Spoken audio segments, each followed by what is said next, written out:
Hey, peace and blessings, family. And we're back again talking about spiritual traditions, spiritual paths. And I am joined by Iya Olori. Yes. Pronounce your full name for me. Sure. So my full name is Olori Oyadele Ogunsina. What does that mean? So Olori is a title. It means queen, which I am. I was coronated or crowned in the Republic of Benin back in 2003. Oyadele means Oya is here. Oya has come back home. And Ogunshina means Ogun opens the path or the gate. So that is my spiritual name. Oyadele Ogunshina, but everyone in the ATR world knows me as Olori. Olori. So when most people get their name, their spiritual name, is Mhm. there a Risha that crowns them? Is it always in their name or no? 9 times out of 10, yes. Okay. 9 Okay. times out of 10, yes. Sometimes you get your Orisha name. It is if it's divined upon, and your head or your crown Orisha is known um, emphatically. Then per the Odu, it may state that you are supposed to have this particular name. Some people don't receive an Orisha name until maybe they get initiated. So, each Elay runs things differently. It just depends on what that particular godparent wants to do for that particular godchild. Okay. Okay. So how did you first discover this whole tradition? Girl, so my journey, woo, child. I was born and raised Baptist, Okay. but it never really spoke to me because I had questions. It was so many inaccuracies in the Bible, and I never felt like when I prayed that Jesus was listening to me per se. It wasn't until I got to college that I had a professor. His name was Baba Leon Holsey. He's now an ancestor, E by A, and he taught classes on Africa. One of the classes was People in Politics of Africa, where he introduced to us African belief systems. He taught us to reprogram our thinking and stop calling it a religion, because religion means that it's man-made and it's dogmatic. So he said it's a belief system, and he focused on at the time a Khan, which is out of Ghana, um, a Sar Asat, which is out of Kemet or Egypt, and the old schoolers used to call Isheshe Yoruba, and those were the main three. And so after I graduated from Coppin, because I'm a product of an HBCU, All right. Where'd you go? Coppin State in Baltimore. I went to All right. Virginia Union for 2 years in Richmond, and then I graduated from Coppin. All right. When I graduated from Coppin, I got a job down in DC, and this was in the mid 90s. And so I started looking for traditional houses to join. I specifically wanted a house where everyone looked like me. Okay. And so I went to and I saw a set service, and no shade to them, I was bored out of my mind. I was just bored. It was too laid back for me. I went to an Acon, which is an Akan service. Loved it, absolutely loved it. But it didn't call me as loud as Nisha Shay. And so I was on a journey to look for an Elay, which is a spiritual house in DC. Unfortunately, when you are a practitioner, sometimes you don't have the luxury of having your spiritual house in your backyard. So my first Elay was in New Jersey. But let me rewind. When I was in college, um, Baba Hosley decided to have an age grade society, which he said was comparable to Greek fraternities.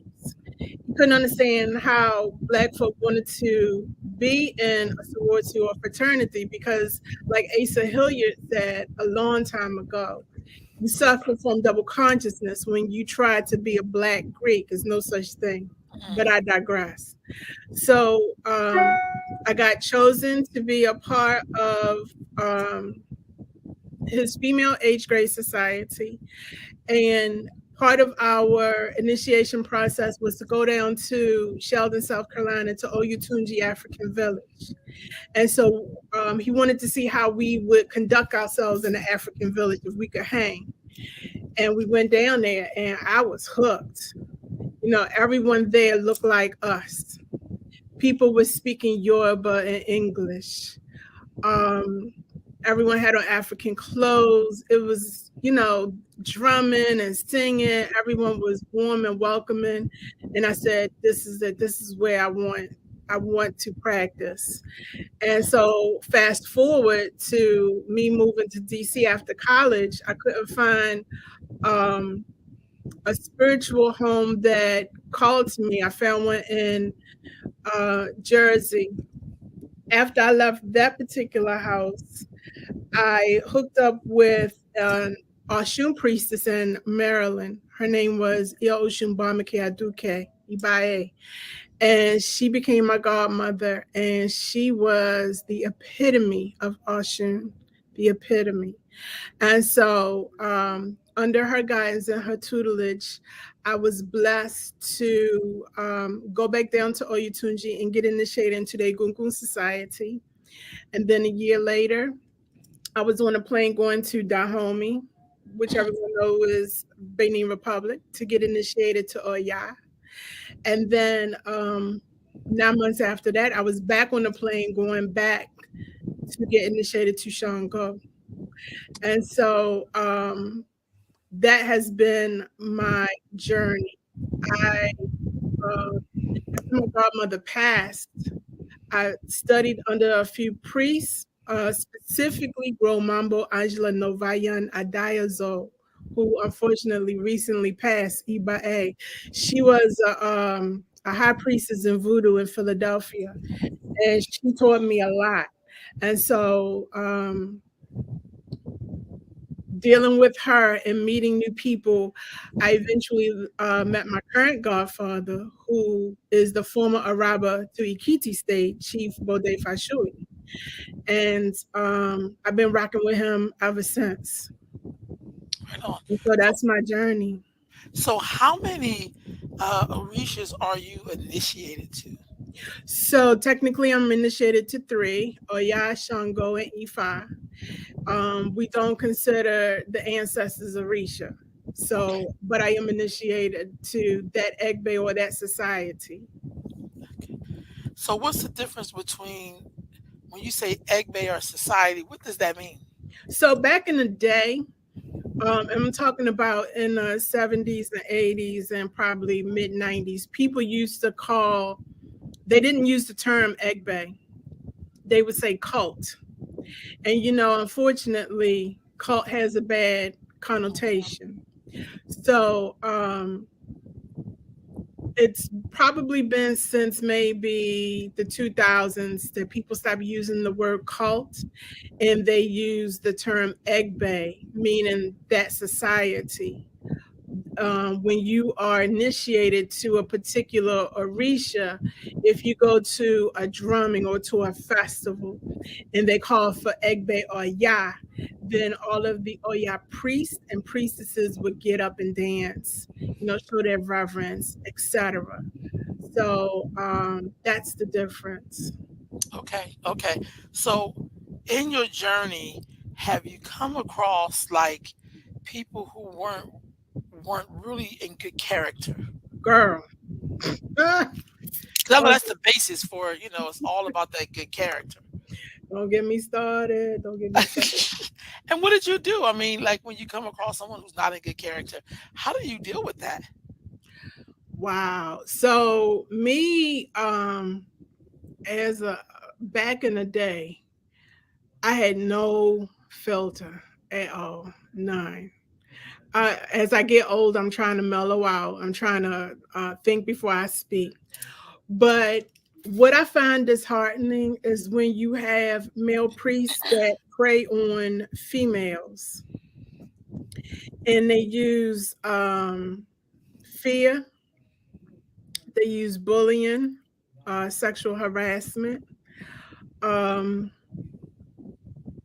to inflict their um, their bad ways on females. Countless stories I've heard about sisters who were violated sexually under the guise of Orisha.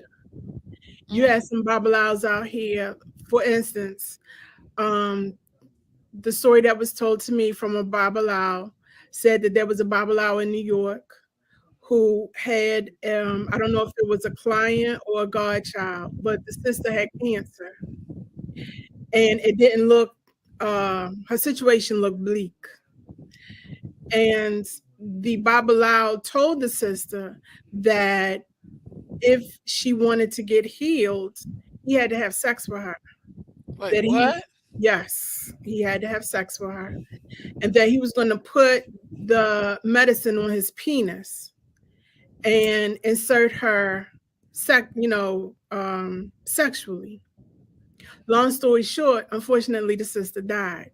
So when I asked the Baba, um, give me a name, he didn't want to do that. Mm, You have that's some Babalawos who are predators to men. I've heard stories of men being sexually violated under the guise of spirituality or Orisha. I know one particular Babalawo who died a horrible death because he raped a guy during his initiation. It's a lot of stories. A lot of times people don't want to um, really go into detail about it. They are ashamed. mm, They are afraid of retribution. They're afraid of if they call the particular person out, that that person's minions will come after them, threatening, send juju and stuff like that.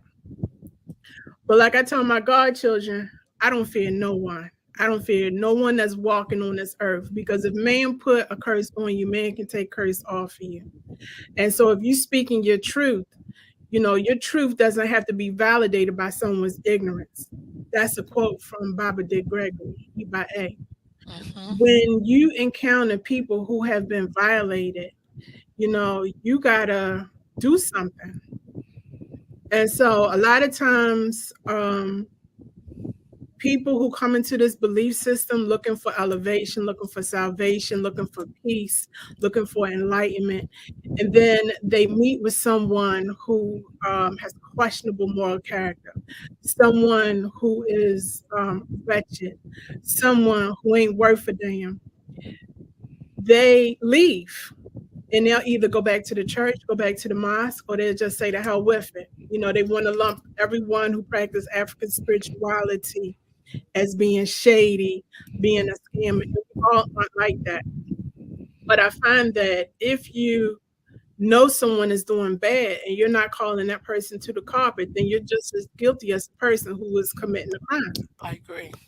I agree. Period. I And agree. so, a lot of people in the ATR community don't like me. I don't give a damn, because I will call you out. If I find out that you are shady and I have receipts to back up my claim, I have to call you out because I have to protect the unsuspecting. And Mm-hmm. that's the Oya in me. Oya champions the underdog. She fights for those who have no voice. She gives a voice to the voiceless. She empowers those who are powerless. And the belief system is not bad. It's a beautiful belief system if it is practiced genuinely, but you have a few bad apples that will ruin it. And it's not just Ishe. I'm talking about Candomblé, 21 divisions, I got you. Santeria, Lukumi, Voodoo, be it African Voodoo or Haitian Voodoo, Shango Baptist, or be it you name it. It depends. We got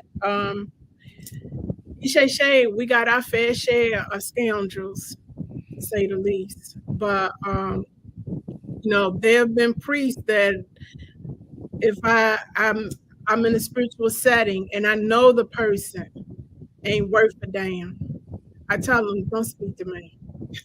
I don't have no words for you. I'm not going to embrace you. I'm not going to kunle to you. You know, I'm a show restraint and not try to rip your head off Mm, because you're taking people's innocence and their money for right whatever on, reason. You right know, on.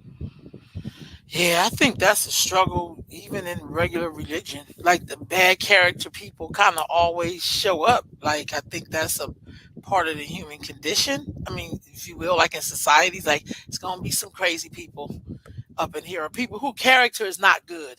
Like exactly, if they was like that in the regular world, like if they was in Christianity or Islam, and then they found this, they're gonna be pretty much the same person. Like, you exactly. know what I mean? So I totally get you with that.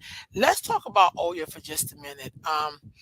Um, I remember first coming into the tradition and someone telling me about Oya, and all they could tell me is that she's the cemetery gates, and they give you all the scary stuff, and I'll be like, oh my god.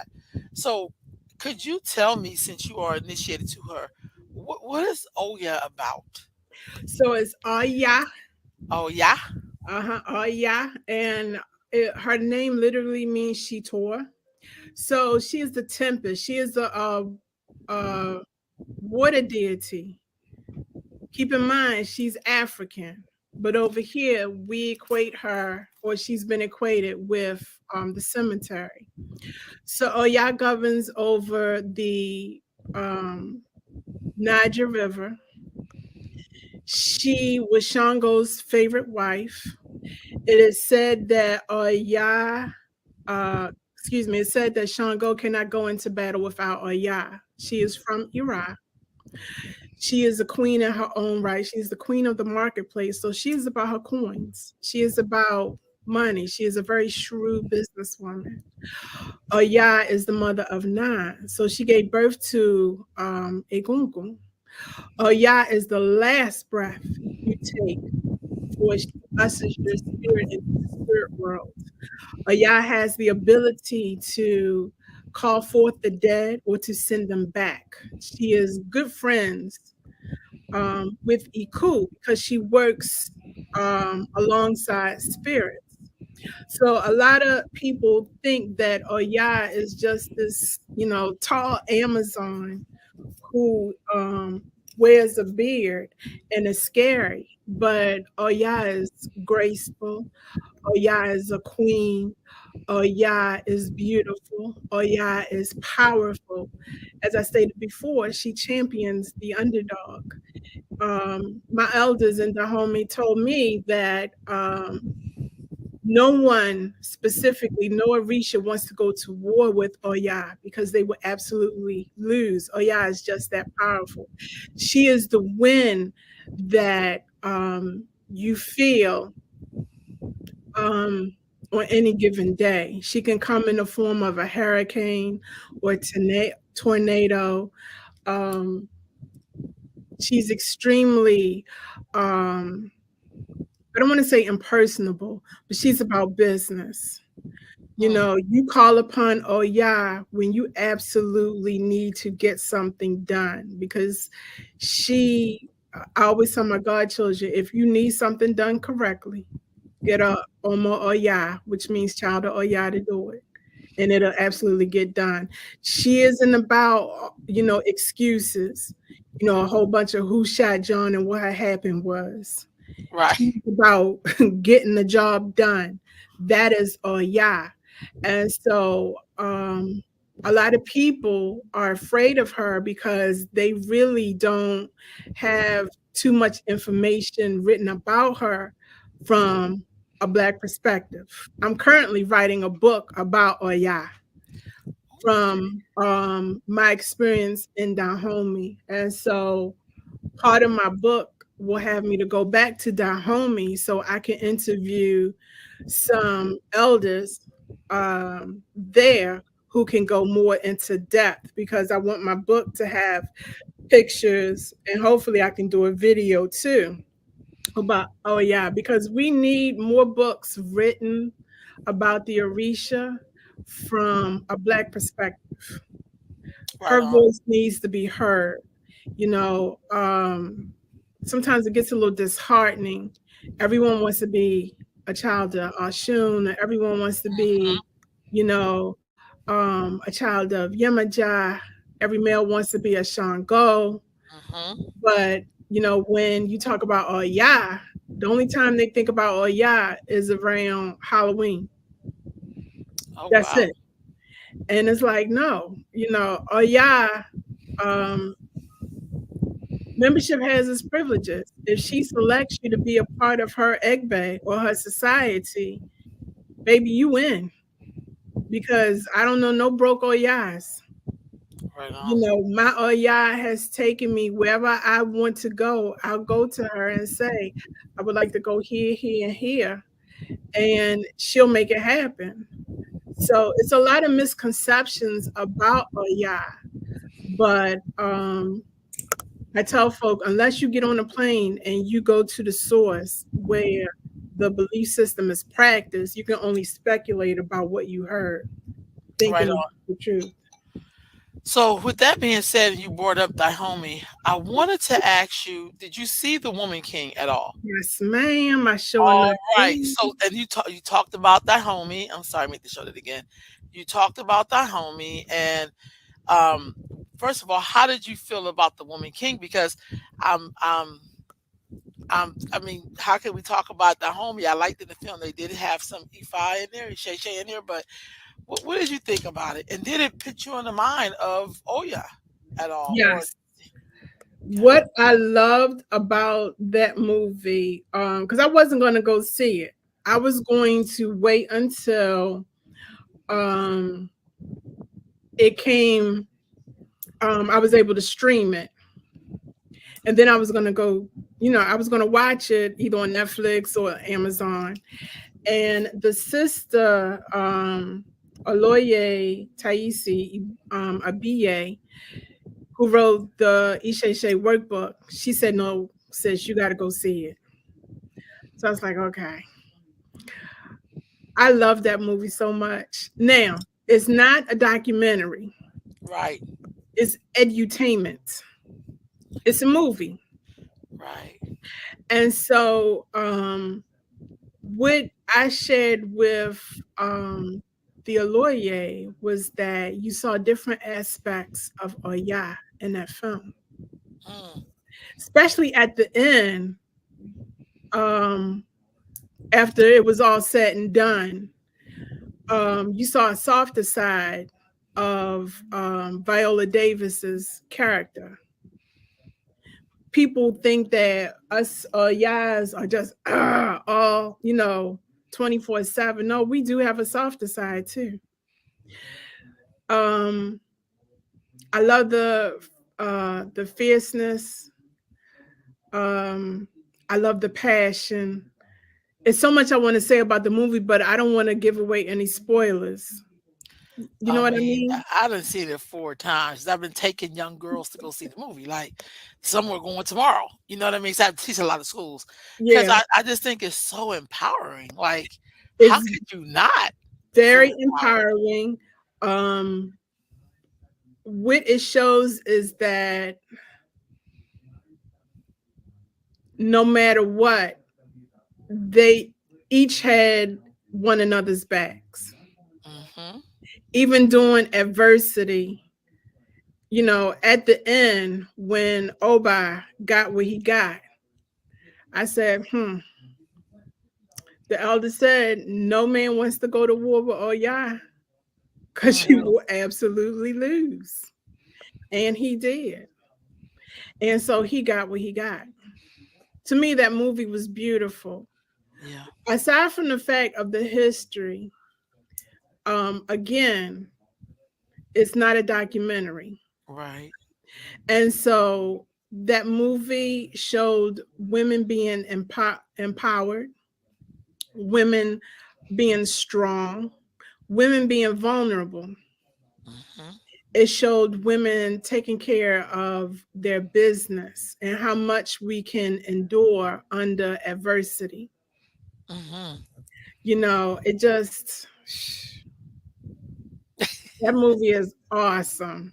Awesome. I wanted to do the the chant when at the end I was like, no, I need to control myself. But if you had stayed while the credits rolled, I you seen that extra showed, scene. yes.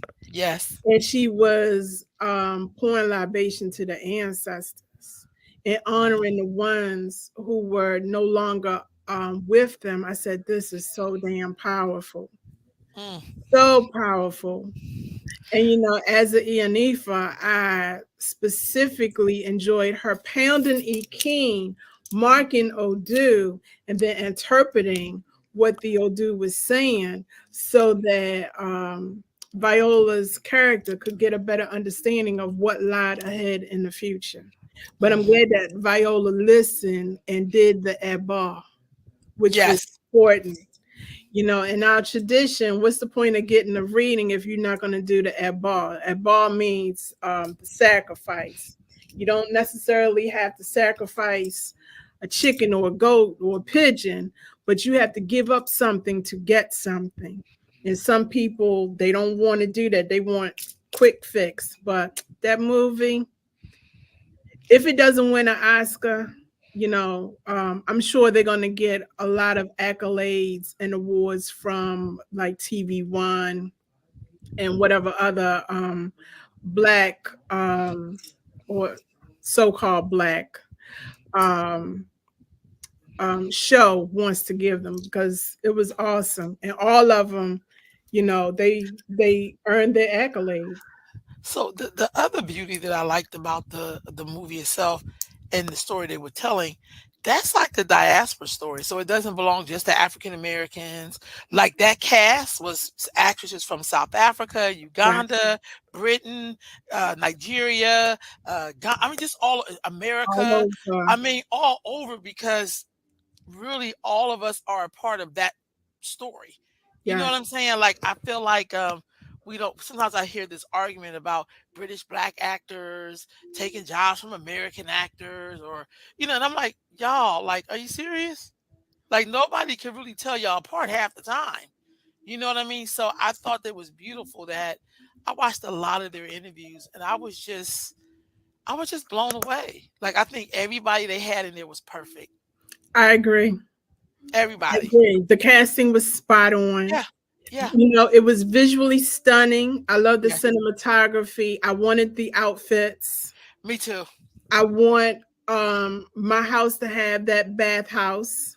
Yes. I want I want to redo my shrine room so it looks like the way that shrine was shown outside. It was just, they put money into it and I Yeah. appreciate that. It didn't look like it was done on a Tubi Yeah. budget, if Yeah. I'm making sense. No, really.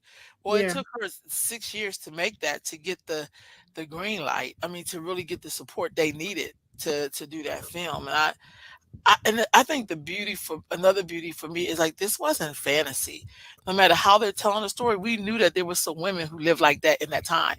Yes. And we never get to see how black women, because they also made a lot of sacrifices to be who they were. And I think sometimes we leave that out. We see a lot of glamour and glitz or whatever we think it is, but we never look at the sacrifices people are making to be whatever they're going Mhm. to be. You know what I'm Yep. saying?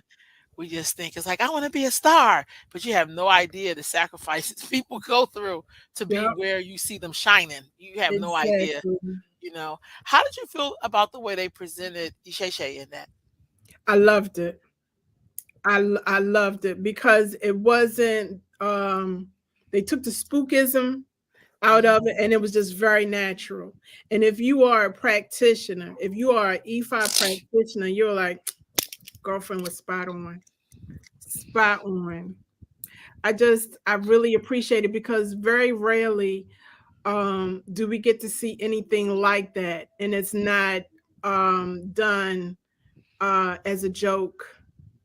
is not, something to be made fun of. Like, look at them people with them nuts and the Yeah. board, what are they doing? Because Yeah. they never do that to Islam. No. They don't do it to Judaism. They Right. don't do it to Christianity. Right But on. they think that ATRs are meant to be the butt of, you know, jokes, and we're not. Our belief system predates Abrahamic religions by 5,000 years. Wow. We're not the Okay. Johnny Come Latelys at all. Right on. Right on. So when they were showing those particular scenes and you was in the theater, did you hear any comments? Because I heard a few comments each time I went. I'm like, some people just so ignorant. It was, you know what I'm saying? No, let me tell you, Okay. when I got there, I was like, damn, it was only four of us in the theater. Soon as they finished running like the what do you call it? The pre-shows. Previews. Yeah, Yeah, the previews. previews. It started to fill up.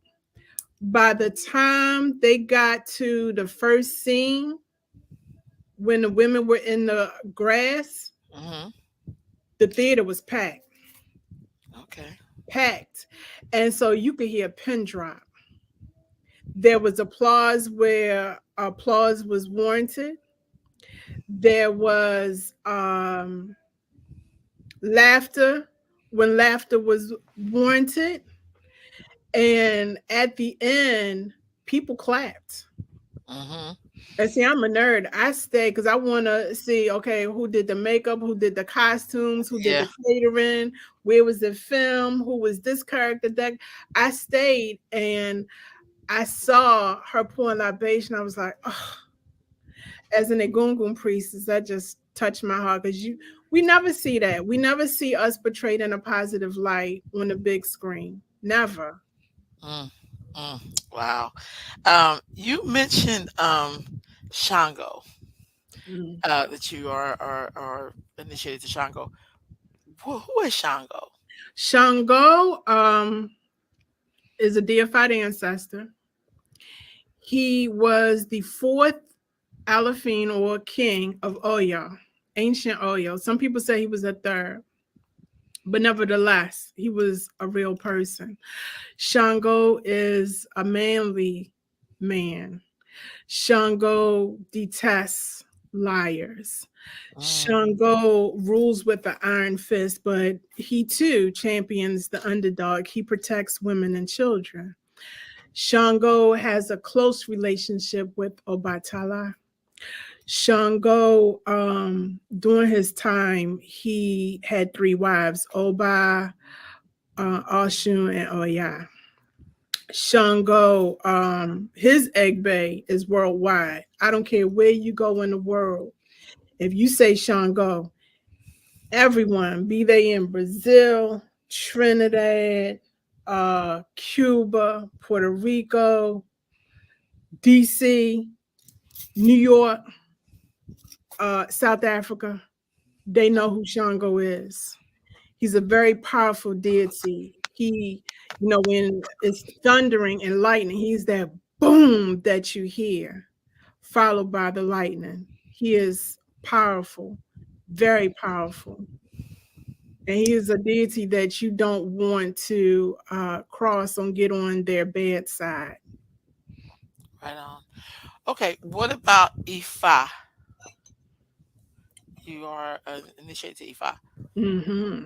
So Ifa is the voice of Olodumare. Olodumare, in our tradition, is the creator. He is the supreme being. Ifa or Rumala is the witness of faith, the second to Olodumare.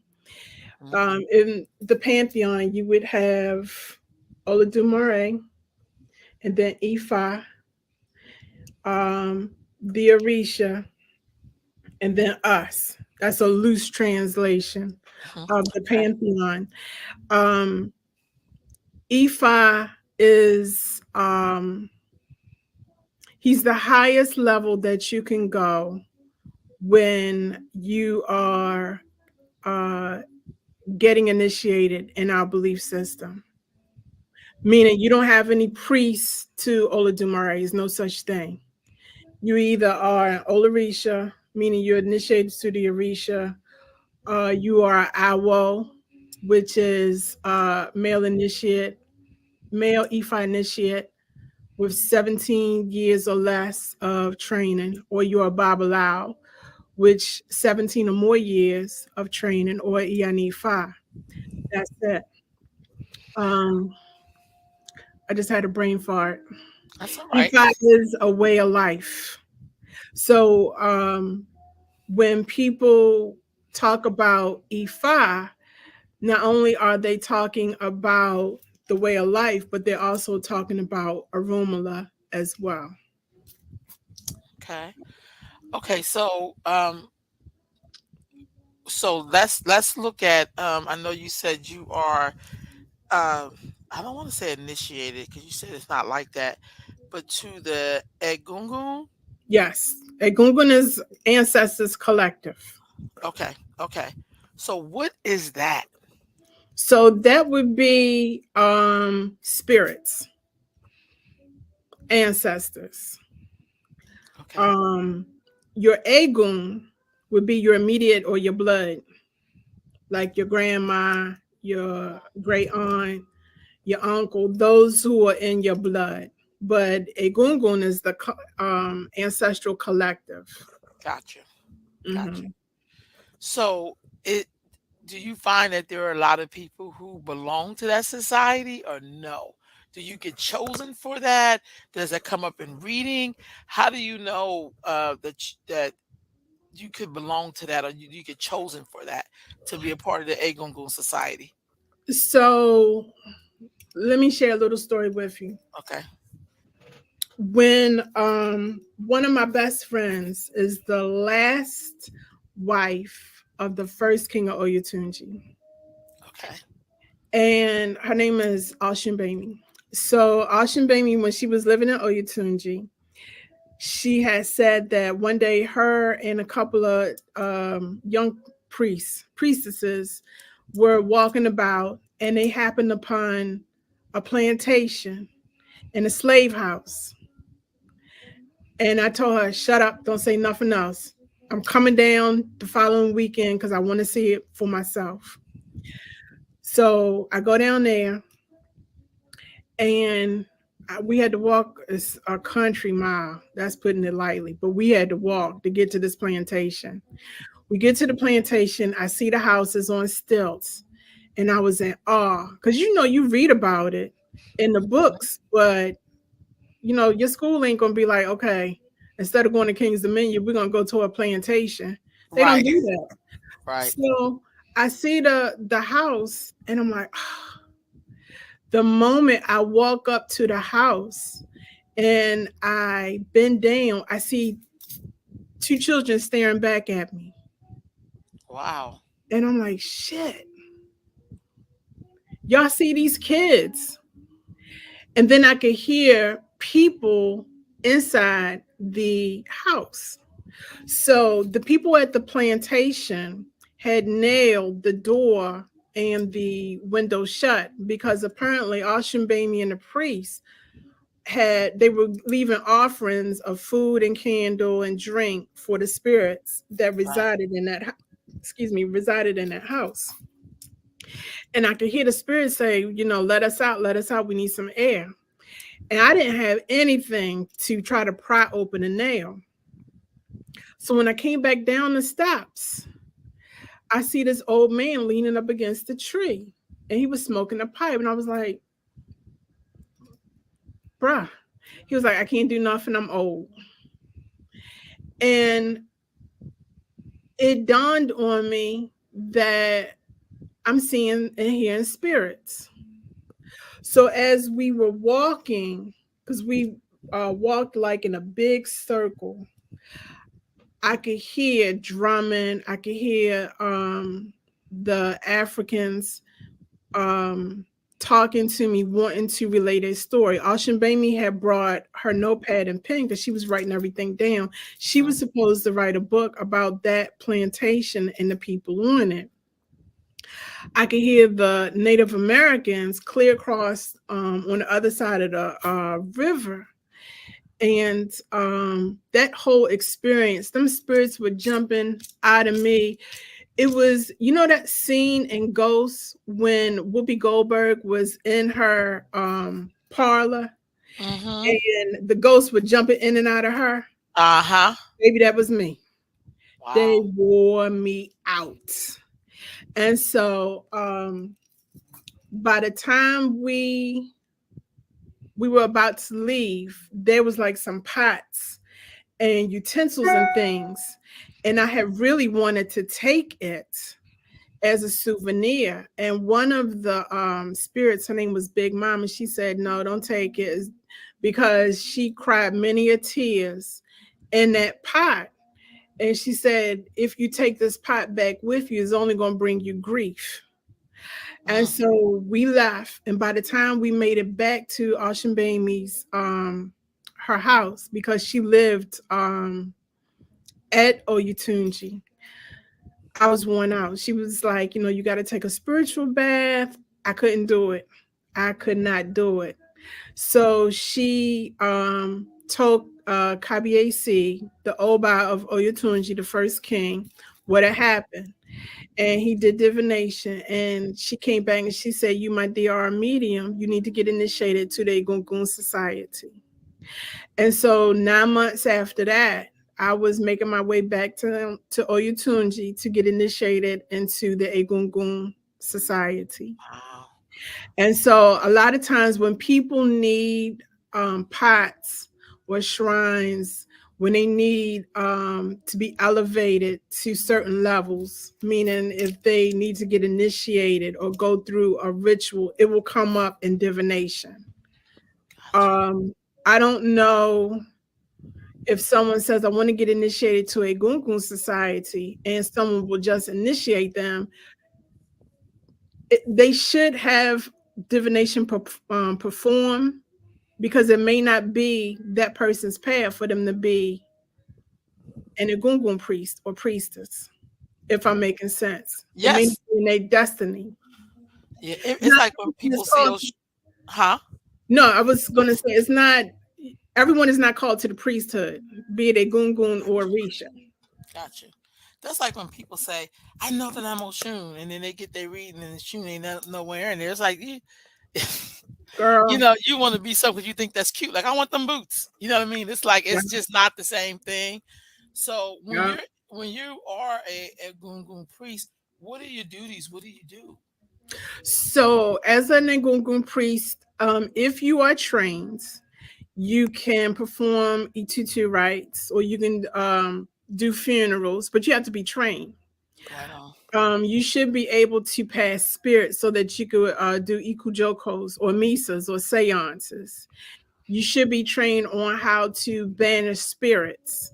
You should be trained on how to spiritually clean someone's house, how to perform exorcisms and things like that, how to elevate spirits. So in my Elay, we do all of that.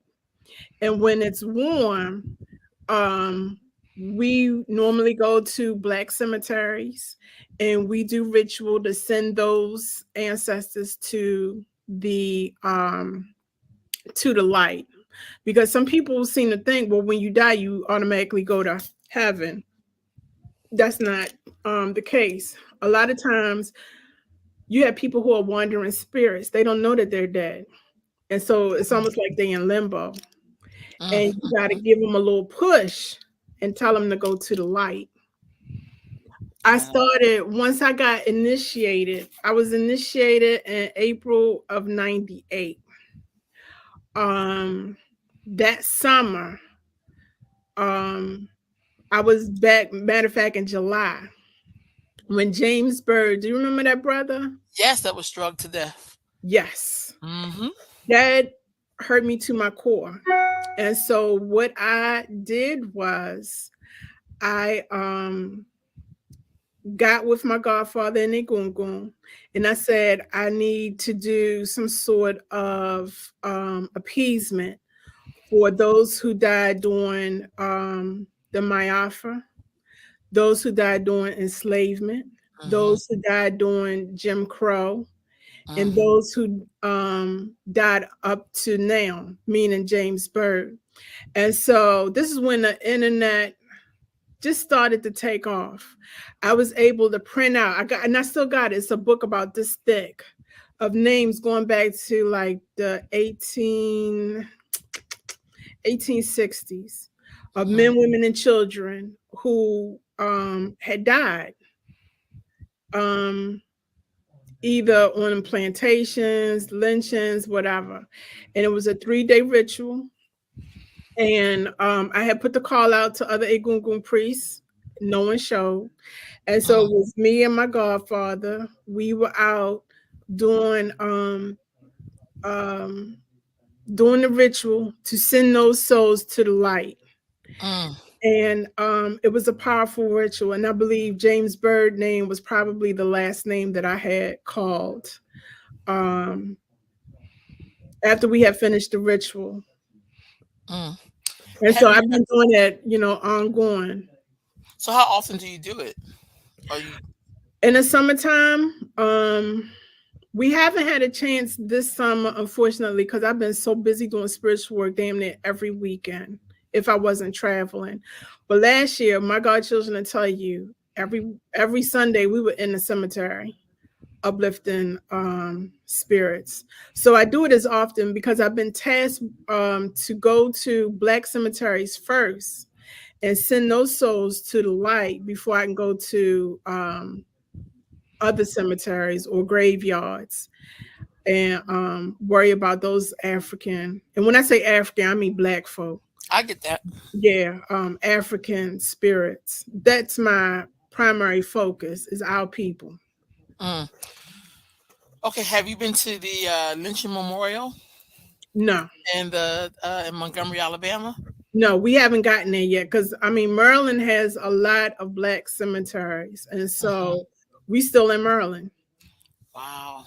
Wow. Yeah, it's a lot because my goal is to go every place where it's black cemetery. Because unfortunately, a lot of the black cemeteries and graveyards I are get that. forgotten. Mm-hmm. And so when we go, we do the best that we can, and we don't leave because I will divine to see, okay, have we successfully done what we came here to do? And a lot of times we got to come back and we got to do other things. We might have to sacrifice an animal or two, but we do what we got to do. Right on. I think that's important. I really do because I think there's so many stories there that we don't even know. Mm-mm. You know what I mean? So that's really really important work. Thank You you. you mentioned your elay. What is an elay and what is the purpose of an elay? So, Ile means spiritual house in Yoruba. The purpose of it is to groom the next generation of priests. So when I can't say when I retire, but when I'm no longer on this plane physically, then I'll feel confident that my godchildren can pick up the mantle where I left off. So in my spiritual house, I am training them to be the best priest that they can be within their capability. So Mm. they'll tell you I'm old school, I'm tough, but I'm fair. I don't cut corners. I don't make up rituals as I go. Um, I ask a lot, but I give a lot. Okay. All right. That's good. That's good. So when you're in an elay, are you supposed to stay in that elay forever, or It's how? up to the individuals. Some people come, get what they need, and they move on. You do have some who will come and stay. They're comfortable, they're happy. I tell other priests that's the hazards of the business. You will have some godchildren who are ride or die, who will stay with you to the end. And then you have some that think the grass is greener on the other side, or maybe they don't like it being so strict, Hmm. and it's just not for them. You can't take it personal. You Right on. know, it's a person's personal choice. You can't be upset, you know, when a godchild leaves. Just, you know, wish them well. Don't wish them ill. And you focus on the ones who decide to stay with you and who want to learn under you. Right That's on. about all you can do. That makes sense. In your tradition, do y'all have like a southern, like how the Southern Baptists have their conventions, leadership convention conference? Do y'all do something where all the Elays kind of get together, or no? Not particularly. You may have if it's like a huge Elay and they have different chapters or branches in different cities, they may come together.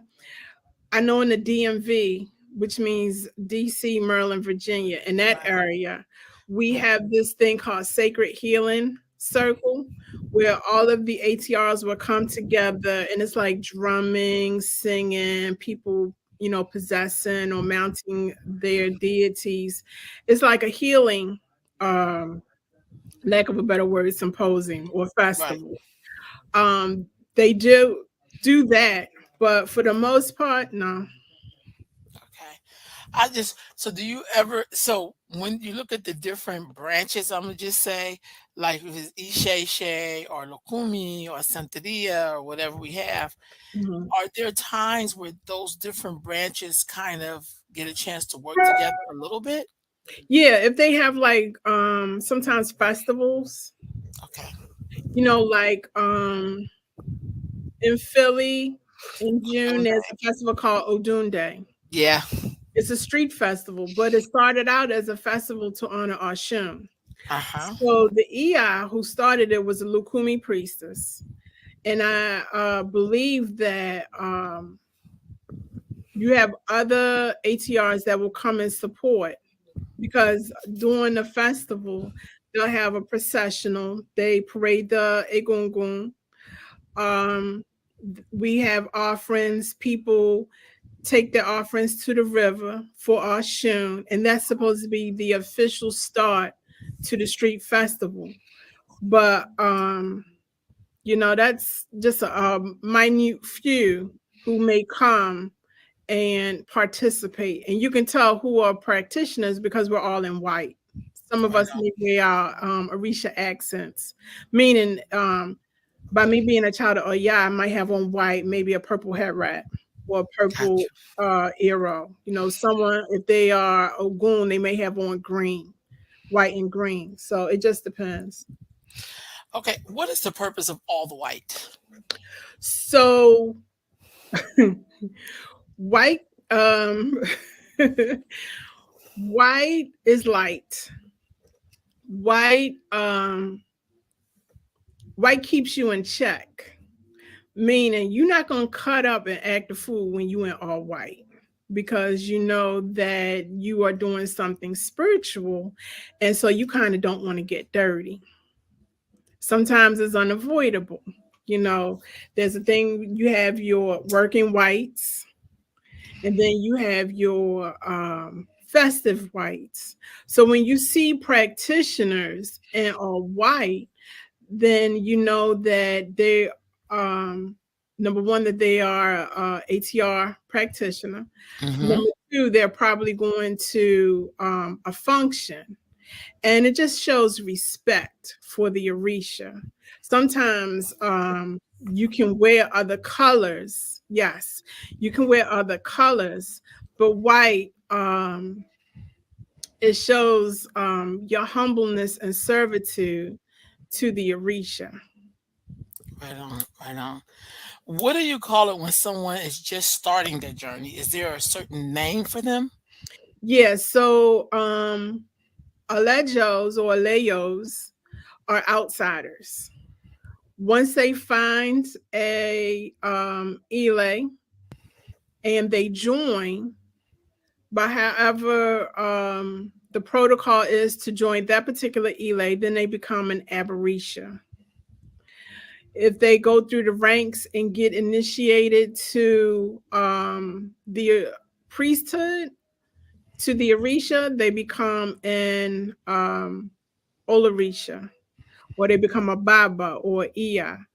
If they are called to Ifa, then they become an Awo or a Babalao or an Iyanifa in our tradition. Okay. What are the differences between all of those different traditions? Are there like little idiosyncrasies or are there major differences? Yeah, there's major differences. I remember a long time ago when I went to a fete. A fete is a festival or drumming in Haitian voodoo. Mm-hmm. And one of the loa came down. They said that the land would dictate how the religion will be practiced. And so, for example, take condomblé. It said that outside of Nigeria, that Brazil has the second largest Population. population of Black folk. So Mm-hmm. those who practice condomblé, um, they do so, but they speak Portuguese.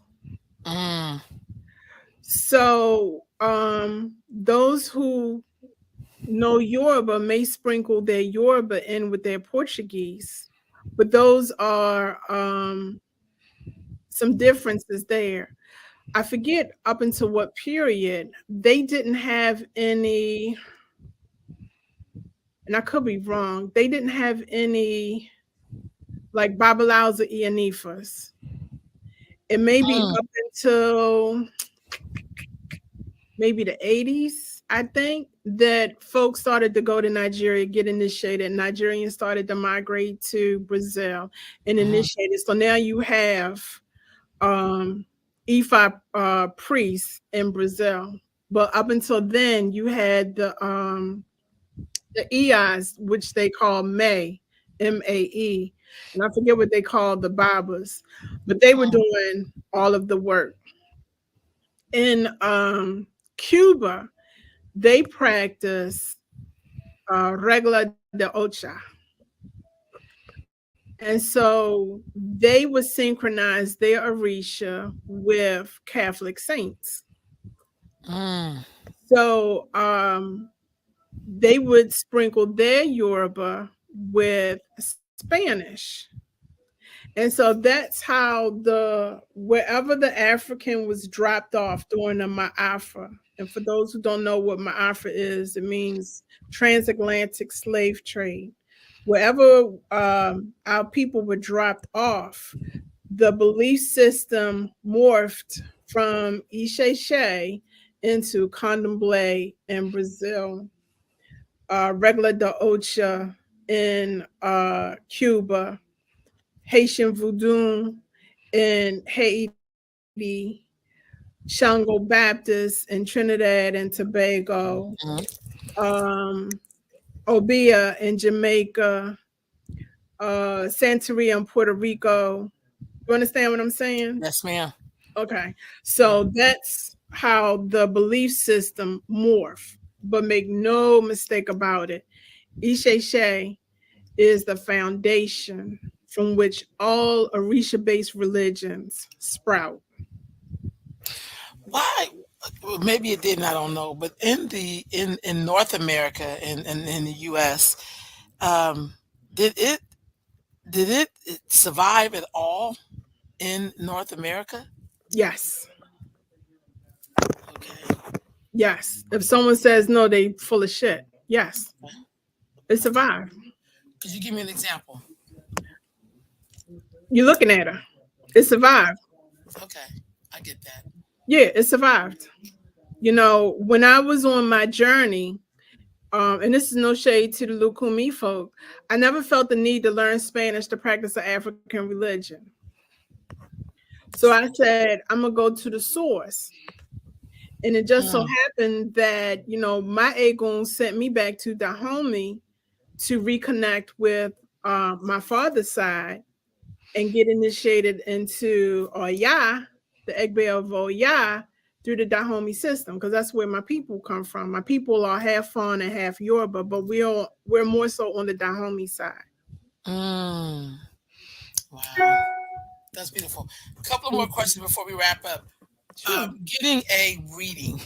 Hmm. Why is that important, and how often should you get uh, a reading?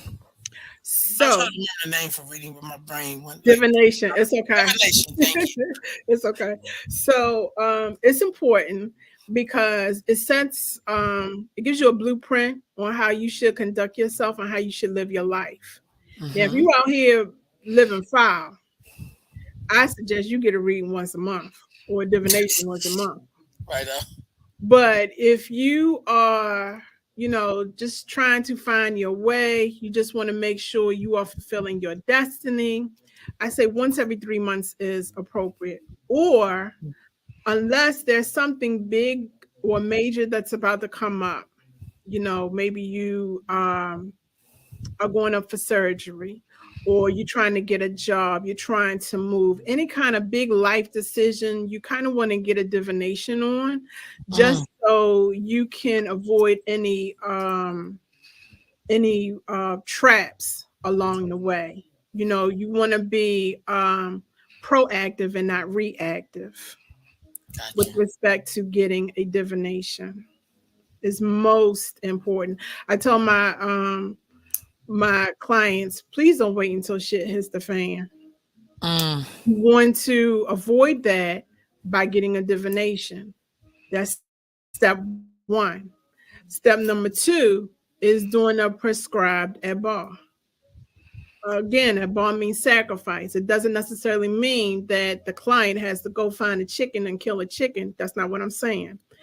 Every divination will give you a remedy to your problem. Whether or not you decide to fulfill that or do that particular remedy is totally up to you, because we all have free will. right on. How do you tell if somebody's in good character on your journey? What things should you look out for or this be aware of? By the actions, because their audio matches their visual. Got you. Yeah. If you meet someone and they uh, live like a gypsy, always changing locations, phone number always changing. They ain't got a Mm, pot to piss in or a window to throw it out of. They ain't got no money. They can't keep a Elay.